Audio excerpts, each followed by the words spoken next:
Hey മിനാസാൻ കൊണിച്ചിവ യോറോഷ് കൊനേഷിമസ് സൊതാശിവാഷിൻ there's. അങ്ങനെ പുതിയ റൂമിലേക്ക് ഷിഫ്റ്റായി അങ്ങേരിക്കെയാണ് ആ ഒരു ഫിഷ് ടാങ്ക് കാണുന്നത്. ഒരേ ഒരു ഗോൾഡ് ഫിഷ് ജീവിതത്തിന് വേണ്ടി, ലൈഫിന് വേണ്ടി സ്ട്രഗിൾ ചെയ്യുന്ന, സഫർ ചെയ്യുന്ന, ഫൈറ്റ് ചെയ്യുന്ന, എത്ര നാൾ ജീവിക്കാൻ പറ്റുമെന്ന് അറിയത്തില്ല. പക്ഷേ അതിൻ്റെ ആ ഒരു ചുറ്റുപാട് വളരെയധികം നാസ്റ്റി ആയിരുന്നു. എങ്ങനെയെങ്കിലും അതിനെ ഒന്ന് രക്ഷപ്പെടുത്തണം, ഇതിനെ കുറച്ചൊന്ന് ക്ലീനാക്കി ഒരു ബാക്ക്ഗ്രൗണ്ടൊക്കെ നന്നായിട്ട് അതിന് ജീവിക്കാൻ പറ്റുന്ന ഒരു തരത്തിലാക്കി എടുക്കണമെന്ന് തോന്നി. എനിക്ക് മീനുകളെ പറ്റി വലിയ അറിവൊന്നുമില്ല, എങ്കിലും ഇതിനെ ഒന്ന് സേഫ് ആക്കണമെന്ന് തോന്നി. അത് നോക്കുന്ന നോട്ടം പോലും ഒന്ന് ഹെൽപ്പ് ചെയ്യണം എന്നുള്ള തരത്തിലാണ് എനിക്ക് ഫീൽ ചെയ്തത്. ചെറിയ ഗോൾഡ് ഫിഷിന് 2-4 ചെറിയ പല്ലറ്റ്, ഒരു നേരം വലിയ ഗോൾഡ് ഫിഷിന് 4-8 പല്ലറ്റ് വരെ. പല്ലറ്റിൻ്റെ സൈസ് അനുസരിച്ച് സാധാരണ ദിവസങ്ങളിൽ 1-2 നേരം മതിയെന്നാണ് പറഞ്ഞത്. അപ്പോൾ ഞാൻ എൻ്റെ ഒരു ഫ്രണ്ടിൻ്റെ ചോദിച്ചത് ഈ കാര്യങ്ങളൊക്കെ. ഫുഡ് വെള്ളത്തിൽ ബാക്കി കിടക്കുന്നുണ്ടെങ്കിൽ അതിൻ്റെ അളവ് കുറയ്ക്കുന്നതാണ് നല്ലത്. കാരണം അത് പിന്നെ തിന്ന് അത് ഓവർ ഫീഡിങ് അത് മീനുകൾക്ക് പ്രശ്നമാണ്.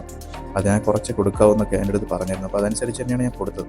ഇങ്ങനെയുള്ള ഫിഷിനെ ഇങ്ങനെ എൻ്റേതായിട്ടുള്ള രീതിയിൽ മാറ്റിയെടുത്തതിൻ്റെ ഒരു ഔട്ട്പുട്ടാണ് ഞാൻ ഇനി കാണിക്കാൻ പോകുന്നത്. ടാരാ, എനിക്ക് പറ്റുന്ന പോലെ ഞാൻ ചെയ്തിട്ടുണ്ട്.